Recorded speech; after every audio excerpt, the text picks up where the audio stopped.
Bismillahirrahmanirrahim. Assalamualaikum warahmatullahi wabarakatuh.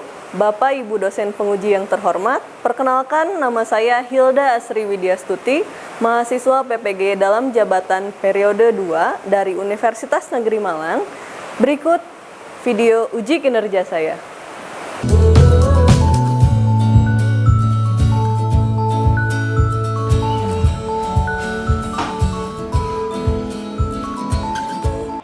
Ya, bismillahirrahmanirrahim. Assalamualaikum warahmatullahi wabarakatuh. Waalaikumsalam warahmatullahi wabarakatuh. Oke. Apa kabar anak-anak? Baik. Alhamdulillah. Oke. Beberapa duduknya kayaknya kurang nyaman ya. Boleh diatur menghadapnya ke depan. Terima kasih yang sudah menghadap ke Ibu. Enak nggak duduk kayak gitu? Ini hadir semua nggak? Enggak. Siapa yang tidak? Kenapa? Kita lakukan review. Apa sih yang sedang kita pelajari? Apanya? Alami buatan. Jenisnya ada apa aja? Apa aja tuh? Warna.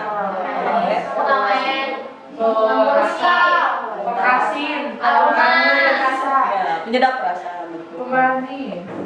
Oke. Siap? Harus siap, insya Allah. Oke. Waduh. Oh my god. Apa nih? Wow. Oke. Kita kan tahu ya kalau benda-benda ini tuh diharamkan. Tapi kenapa masih dikonsumsi ya? Apa efek yang ditimbulkan dulu deh? Bakalan fight dan tidak sadarkan diri. Akan tidak sadarkan diri. Addicted. Oke, addicted ya. Itu teh bahasa Indonesianya berarti ketagihan ya. Nah, kecanduan, ketagihan gitu. Bahkan pernah dengar cerita orang mabuk kayak gimana? Atau Oke. Jadi yang sedengar saya kalau orang mabuk suka ngelantur gak jelas, terus biasanya digunain apa gitu ya buat ngungkapin kejujuran secara jujur. Bagaimana dengan produk ini?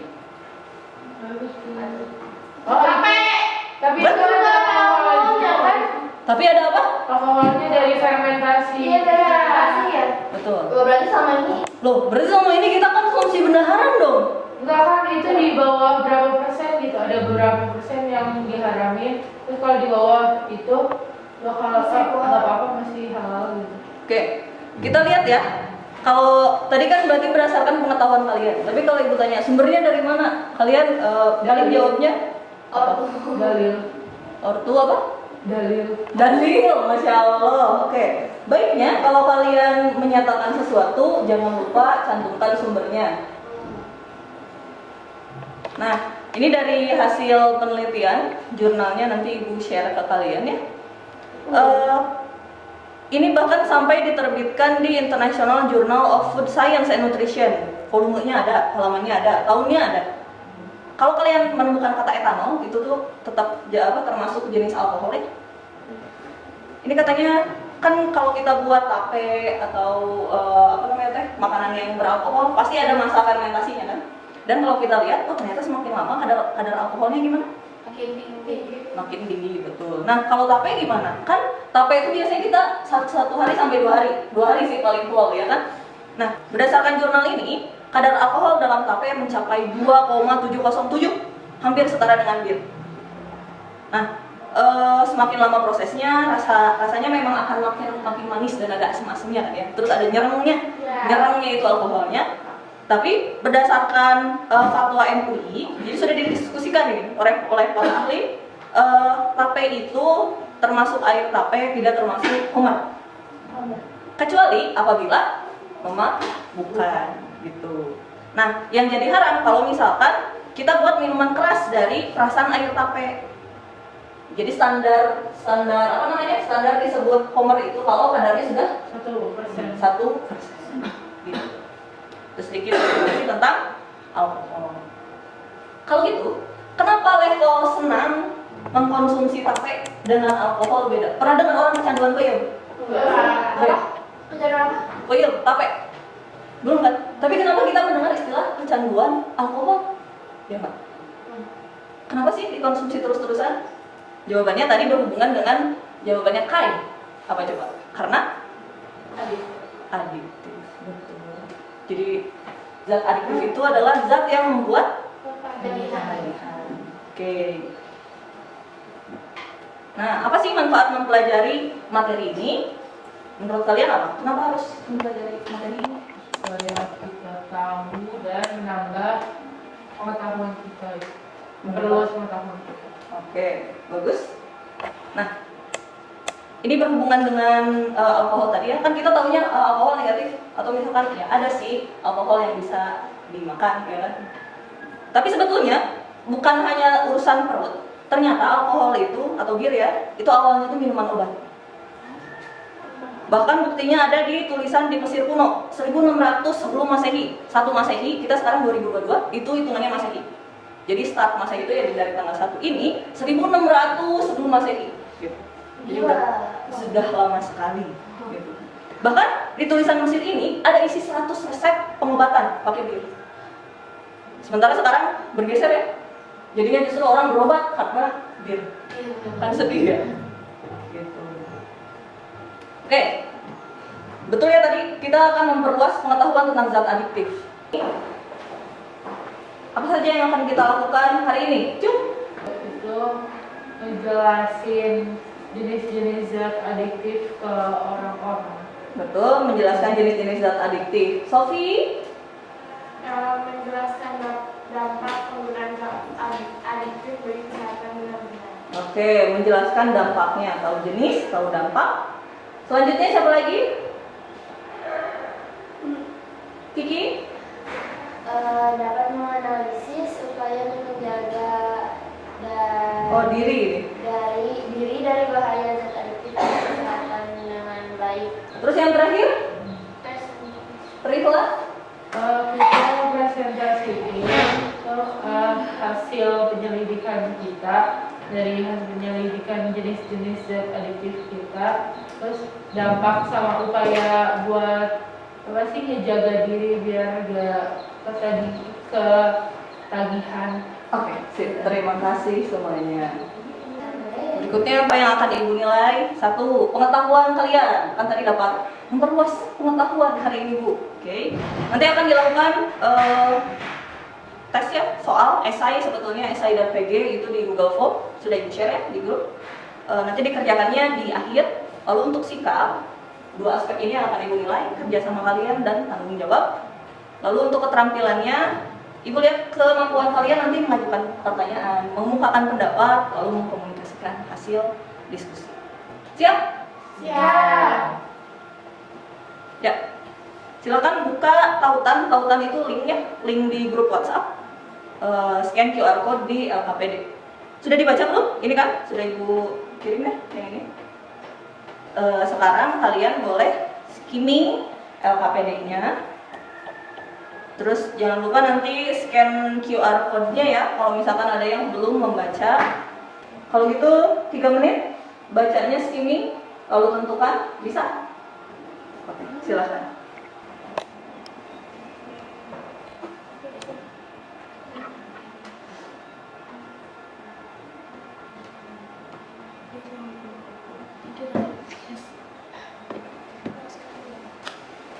Apa ini?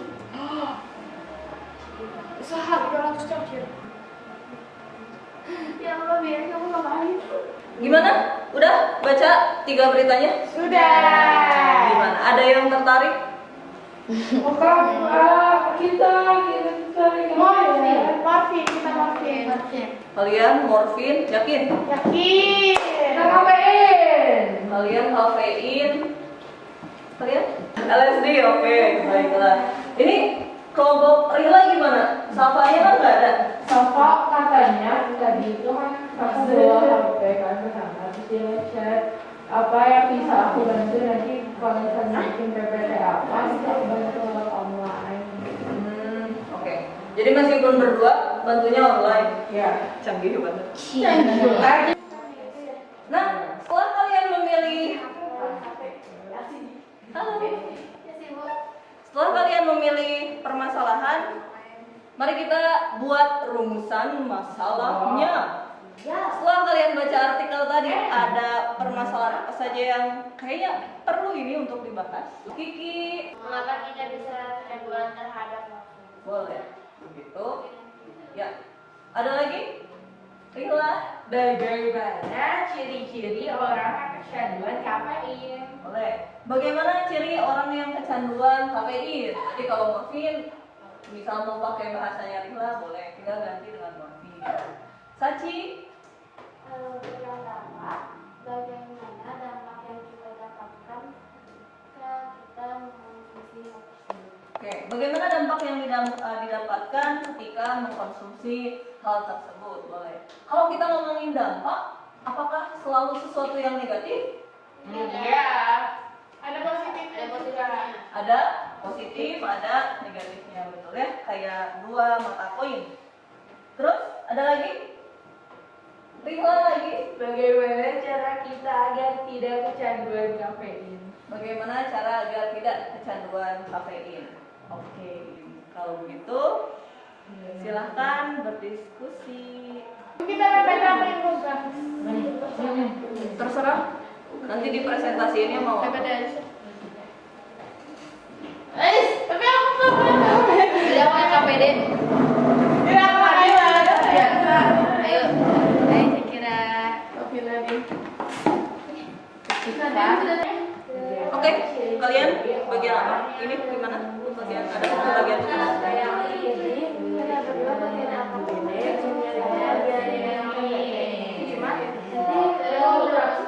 Ngerjain LKPD, nanti kita bantuin Daniel juga buat ngerjain PPT-nya.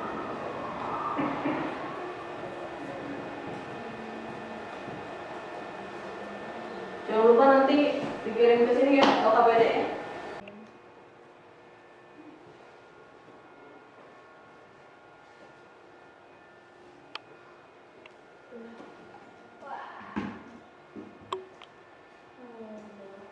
Aduh, udah mulai Maka alat itu bisa membuat kita Kecanduan.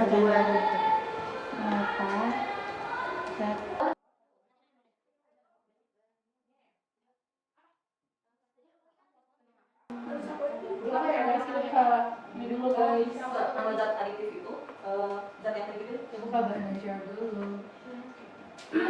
ya. Ayo, sama lagi. Oke. Ya, dari kebalik coba lihat. Nah, kalau berdasarkan jenis itu dia masuk narkoba, tropika atau zat psikoaktif lagi. Oh iya. Iya, benar. Lagi masuk narkotika. Jadi lagi aja ya. Memiliki kafein itu kan menyebabkan kecanduan. Kan dapat berkaitan sama asetil. Fokus, berarti Jason sama ini kita yang paling kecanduan. Pas selesai. Jawaban yang kedua itu ada seorang kecanduan kafein. Jadi kan dosisnya banyak ya, jadi dosisnya benar segini benar. Oh iya. Bagus. Sudah sampai bahas dosis yang Mau tahu Itu bisa dimulai.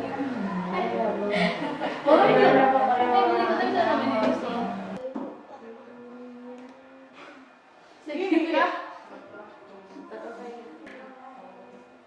Aku kalau misalnya Nah ya, bagus tulis sumbernya.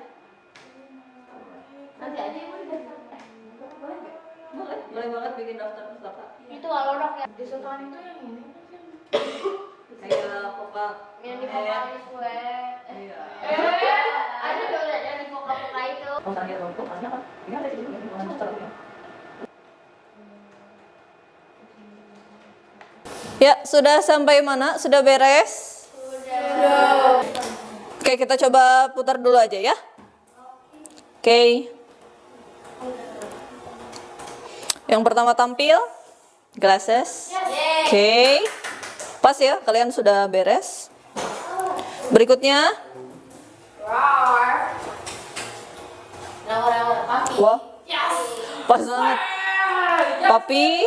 Oke. Berarti yang terakhir adalah Raul. Oke. Sip. Kalau begitu silakan siap-siap ke depan kelompok glasses. Ya, oke. Sekarang kita mulai presentasinya. Di depan juga sudah siap ya. Yang lain grupnya silakan diatur. Berhenti mengerjakan dulu. Perhatikan teman-teman akan presentasi ya. Oke, Rifla. Assalamualaikum warahmatullahi wabarakatuh. Waalaikumsalam warahmatullahi wabarakatuh.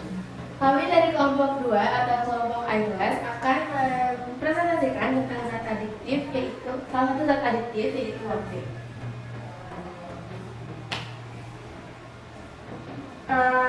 Kelompok kita terdiri dari 4 orang. Yang pertama saya, Sofi. Yang selanjutnya saya Hana Dani, Saya Nagina dan saya Syukra. selanjutnya ada rumusan masalah yang sudah kita tetapkan. Yang pertama, mengapa morfin dapat membuat kita kecanduan? Yang kedua, bagaimana ciri-ciri orang yang kecanduan? Yang ketiga, bagaimana dapat dampak orang yang menggunakan morfin dengan jumlah yang berlebihan atau banyak? Dan yang terakhir, bagaimana cara mencegah hal tersebut terjadi pada diri kita maupun orang lain? Yang pertama, mengapa morfin dapat membuat kita kecanduan? Karena penyebab utama dari kecanduan adalah perubahan yang terjadi pada otak. Morfin bekerja pada saraf dan otak, sehingga tubuh tidak merasakan rasa sakit. Morfin dapat menyebabkan ketergantungan, terutama pada pasien yang menggunakan morfin dalam dosis yang besar. Adalah bagaimana ciri-ciri orang yang kecanduan. Jadi pada seorang yang terkena morfin ada ciri-cirinya seperti pupil terdilatasikan, sering mengantuk, berbicara tidak jelas, kurang fokus, serta napas terluka. Lalu, bagaimana dampak orang yang menggunakan morfin dengan dosis yang lebih? Efek samping yang membahayakan bagi penyalahguna morfin adalah mual, muntah, ngantuk, berkeringat dan henti, merasakan sakit pada otak karena menyerang saraf otak, membuat suasana hati mudah berubah-ubah dan tidak nyaman, mudah tersinggung, timbulnya insomnia, kinerja otak akan melemah. Dan yang terakhir, bagaimana cara mencegah hal tersebut terjadi, baik terhadap diri sendiri maupun orang lain? Penanganan kecanduan morfin harus dilakukan sedini mungkin. Bahwa penderita berkonsultasi dengan dokter spesialis kesehatan jiwa menangani masalah adiksi. Dokter biasanya akan memberikan terapi obat-obatan sebagai pengganti morfin dengan dosis yang dikontrol.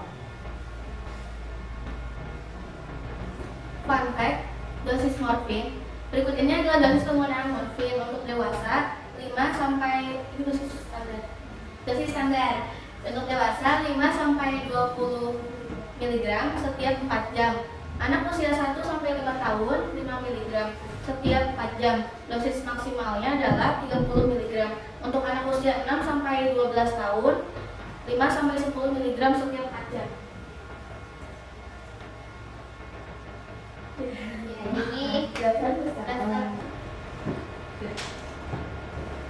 Sekian, terima kasih, semoga bermanfaat. Wassalamualaikum warahmatullahi wabarakatuh. Masih kan dipakai? Ya, oke. Terima kasih kelompok iGlass. Gimana dari kelompok lain ada yang ingin memberikan masukan atau apresiasi? Mangga. Gimana? Untuk apresiasinya untuk iGlass ini udah bagus Biasa banget. Itu udah bagus banget, PPT-nya neon-neon gitu, terus udah bagus banget presentasinya, dan yang poin-poin juga sangat terpercaya ya sumbernya. Oke, segitu dari saya. Dari Yasmin ada tambahan? Tambahan dari saya kurang lebih sama seperti Dari Tambahan Yasmin. ada tambahan. dan ntar belum beres dan PPT juga lucu imutnya beres terus stresnya ya terus kalian kreatif keren. Dari kelompok Poppy? Ada Mas Gani, silahkan. Aku coba bilang ya mirip-mirip sih kayak mereka kan Copy paste bro. Dulunya kayak aku ada perfectnya Oh, berarti sudah baik ya kelompok ini. Terima kasih untuk kalian presentasinya. Silakan kembali. Terima kasih. terima kasih, love you. Ya, selanjutnya Papi silakan siap-siap. Bismillahirrahmanirrahim. Assalamualaikum warahmatullahi wabarakatuh. Waalaikumsalam warahmatullahi wabarakatuh. Jadi kita dari kelompok Fakih ingin menjelaskan zat adiktif ya, yaitu LSD.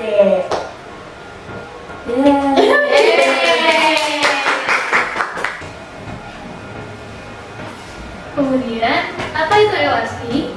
Lysergic acid dietilamid merupakan halusinogen yang sangat kuat.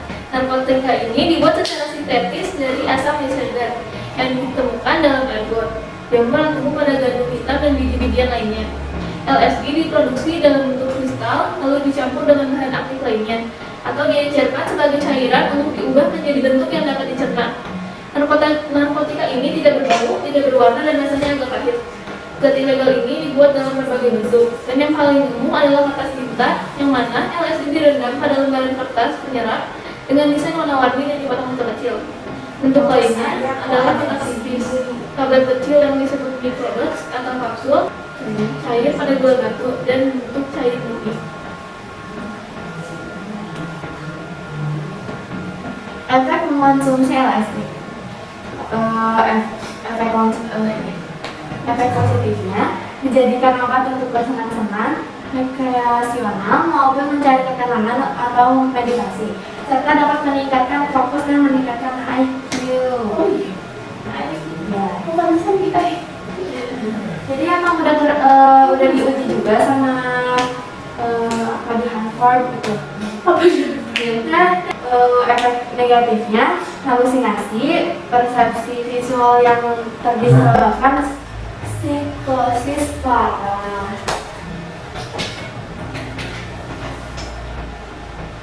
Rumusnya ada masalah. Yang pertama, ada mengapa orang tersebut bisa kecanduan LSD. Kedua, bagaimana ciri-ciri orang yang kecanduan LSD. Ketiga, bagaimana dampak yang didapatkan ketika mengonsumsi LSD. Keempat, bagaimana cara agar kita tidak mengonsumsi LSD.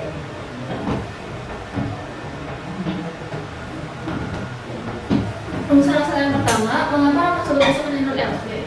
Meskipun diberi gulungan narkoba, tetapi lysergic acid dietilamid tidak menyebabkan ketagihan atau ketergantungan, tetapi menyebabkan efek halusinasi intens diperoleh karena LSD memengaruhi interaksi antara sel otak dengan serotonin, suatu hormon di otak yang berpengaruh terhadap mood, persepsi, emosi, serta perasaan senang dan euforia. Karena efek samping ini, para penggunanya sering menggunakan LSD secara berulang-ulang untuk memperoleh reaksi serupa. Bagaimana sih ciri orang yang kecanduan LSD? Selanjutnya, ada bagaimana dampak yang didapatkan ketika mengonsumsi LSD. Selain dapat mengubah persepsi seseorang, LSD juga dapat menyebabkan berbagai macam keluhan fisik. Antara lain yaitu adalah sakit kepala, mual muntah, berdebar-debar, atau detak jantung tidak teratur, aritmia. Bagaimana cara agar kita tidak mengonsumsi LSD? Beberapa cara yang bisa diterapkan untuk menghindari LSD yaitu dengan mengenal dan menilai diri sendiri, meningkatkan harga diri, meningkatkan rasa percaya diri, terampil mengatasi masalah dan keputusan, memilih pergaulan yang baik, dan terampil menolak tawaran narkoba. Baik, terima kasih. Sekian dari kami, terima kasih. Wassalamualaikum warahmatullahi wabarakatuh. Waalaikumsalam warahmatullahi wabarakatuh. Thanks semua. Bagus. Ya, silakan kelompok lain untuk memberikan apresiasinya. Halo. Bicara si ibu nggak ada tulisan. Oleh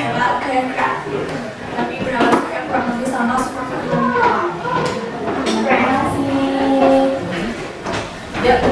Kalau dari saya udah keren banget, udah terperinci juga, udah jelas. Kira-kira Kasih, ya. Udah keren banget, udah keren banget. ya, boleh berikan apresiasi tepuk tangan. Kalau begitu berikutnya kelompok terakhir silahkan. Assalamualaikum warahmatullahi wabarakatuh. Waalaikumsalam warahmatullahi wabarakatuh. Nah, mengapa rumusan masalah yang pertama itu mengapa orang tersebut bisa meninggal? Oh ya guys, sebelumnya pas kalian bingung gak sih orang tersebut tuh siapa? Jadi kan tadi dikasih Kita ini kan. jadi kan tadi di LKPD itu dikasih QR code gitu, terus pas di scan muncul artikelnya. Nah, artikelnya tentang apa nih? Wow, orang ini meninggal setelah mengkonsumsi 200 cangkir kopi. Nah, kenapa sih orang tersebut bisa meninggal? Karena dia itu mengkonsumsi kafein yang terlalu banyak. Ya guys, karena kita tuh ada apa sih maksimal konsumsi kafeinnya per hari. Ya. Dan dia tuh mengkonsumsinya lebih dari itu, bayangin dia sekali 200 cangkir kopi. Kedua ada bagaimana ciri-ciri orang yang kecanduan kafein. Ada sembelit, ada sakit kepala, ada depresi, ada tremor. Nah, gimana sih dampak jika kita kecanduan kafein? Jadi dampaknya pertama ada gangguan kesehatan. Nah, gangguan kesehatan ini ada banyak. Di antara lainnya ada peningkatan tekanan darah. Jadi tekanan darah kita itu naik, jadi kayak jantung kita berdebar. Terus habis itu kita jadi cemas. Kemudian Bagaimana cara agar kita menghentikan kecanduan kafein? gimana tuh? Pertama ada mengkonsumsi kafein yang cukup sesuai standar perharinya. Yang kedua pastikan berapa banyak kafein. Ketiga bertahan dari sakit kepala. Dan yang keempat ini yang paling penting. Karena kita tuh tidak suka kurang air putih dan kurang minum air putih. Jadi kita tuh harus minum lebih banyak air putih. Terus selanjutnya ada perlahan melepaskan diri dari kafein. Jalankan pola hidup sehat, terus pola hidup bersih, kita perbanyak minum air, dan jangan mengkonsumsi kafein lebih dari standar. Ada satu ya idol, aku tuh pas waktu itu tuh, saya tuh pas waktu itu lihat resep Starbucks dia tuh, kan biasanya banyak kan kreasi yang share resep Starbucks yang biasa di itu tuh 8 shot americano no water. Wow, itu kayak wow. Terus kan saya bercerita itu kan kepada mama saya, kayak mama saya juga kaget, gak debar-debar itu dia dek, apa dia itu pasti jantungnya tuh pasti berdebar-debar kencang. Kalau misalnya ada juga orang yang apa sih mencoba resep itu, jadi kayak dia tuh bilang dia sharing gitu, dia pernah nyobain 8 shot americano, 8 shot espresso, no water, no sugar, no sugar. Dia tuh cerita kayak sehari-hari dia tuh jadi apa, si jantungnya kayak berdebar gitu, berdebar kencang, terus kayak cemas gitu dia nggak tenang. Jadi sesuatu yang berlebihan itu tidak baik. Wassalamualaikum warahmatullahi wabarakatuh. Waalaikumsalam warahmatullahi wabarakatuh. Terima kasih kelompok introvert. Agak susah ngomongnya. Ya. Dari fokus banget. Oke, dari kelompok lain bagaimana? Ada apresiasi? Kiki? PPT-nya lucu, ada kopi-kopi kopinya sangat cocok dengan kafein. Ya, dan bagus juga presentasinya meskipun kehilangan sama anggota, kalian tetap semangat gitu ya, jadi keren. Dari kelompok apa? Gani. PT-nya bagus. Lengkap dengan foto anggotanya. Emang? Aku penjelasannya ada warnanya lucu itu. Oke, akhirnya semua presentasi sudah selesai ya. Alhamdulillah. Hup. Oke, terima kasih. Ya, tadi bagus-bagus ya, baik dari PowerPoint-nya atau dari cara penyampaiannya. Percaya dirinya juga kalian juga sudah bagus. Meskipun ada tadi beberapa yang masih ada kebiasaan, tapi masuk perkembangan sih kata Ibu mah. Kalau sebelumnya kalian kayak gini ngejelasin kebanyakan, sekarang ke layar. Itu sudah bagus ya. Oke. Nah, mari kita perkuat materi pemahaman kalian hari ini. Oke. Betul ya, tadi sudah disebutkan penyebab utama dari kecanduan adalah adanya perubahan yang terjadi pada otak. Betul. Pengelompokan berdasarkan jenis ada 3, apa aja tuh? Narkotika, psikotropika, dan psikoaktif lainnya. Apa contoh narkotika? Sabu, Sabu, ganja masuk narkotika? opium, Opium, heroin, bentar, opium, heroin, morfin? Iya. Di narkotika golongan. Ya, oke. Apa lagi? Oke. Oke. Kalau psikotropika, contohnya apa aja? Kelompok psikotropika tadi siapa? Kafein. Oh, masuk psikotropika itu? LSD. LSD, apa lagi? L, A, D, beneran ada L, A, D? DOM.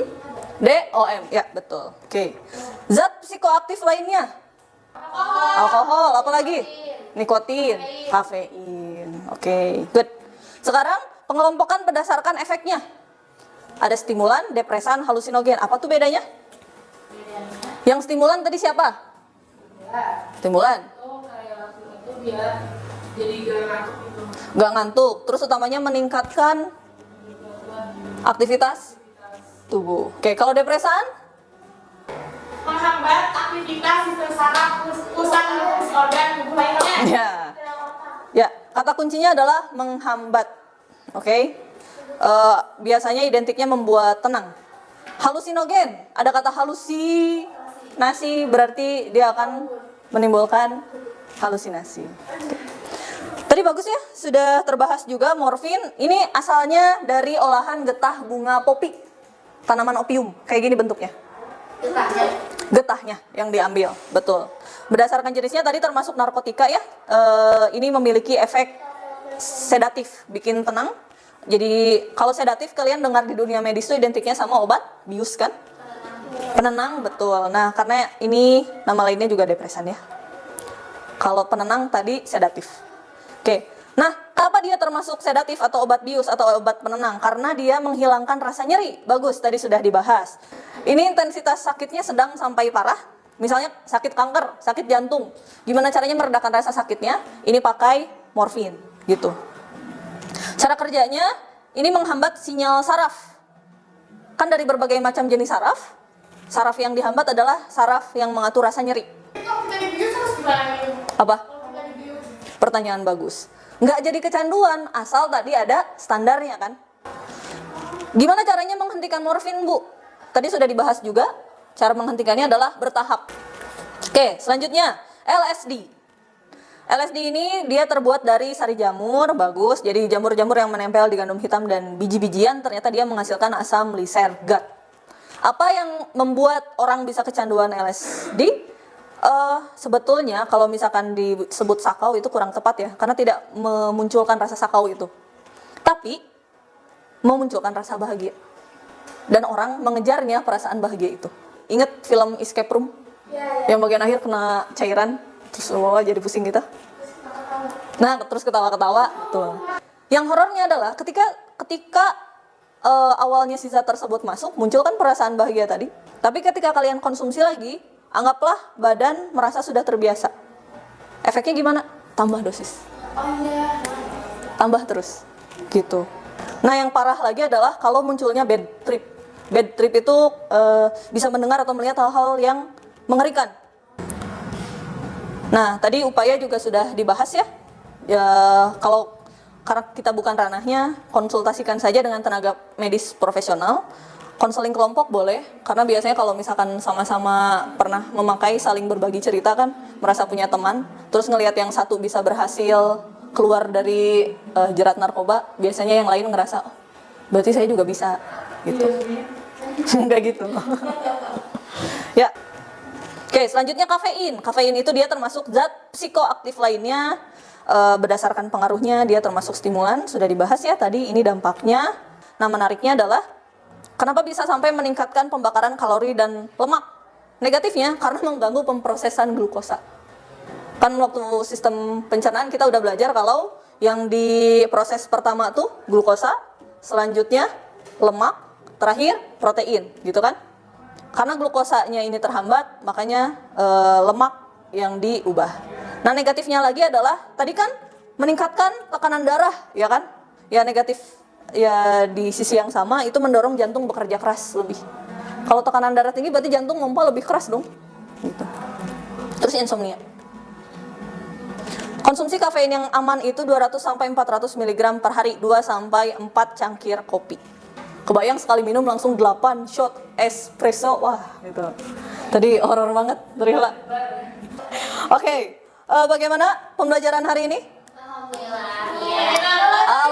Melihat yang barusan agak Oh, agak gimana ya? Oke. Apa tuh?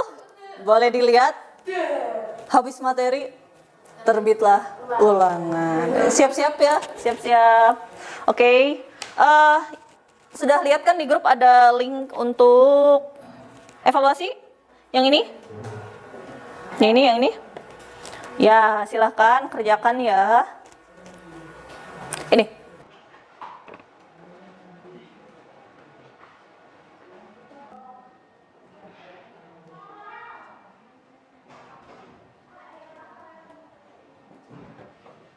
Sudah beres mengerjakan soal evaluasinya? Sudah. Ya, ini habis materi terbitlah ulangan. Persiapan ya untuk ulangan di pertemuan berikutnya. Sekian, terima kasih sekali telah menemani Ibu selama ini. Dan terima kasih juga atas keaktifan kalian. Assalamualaikum warahmatullahi wabarakatuh. Waalaikumsalam.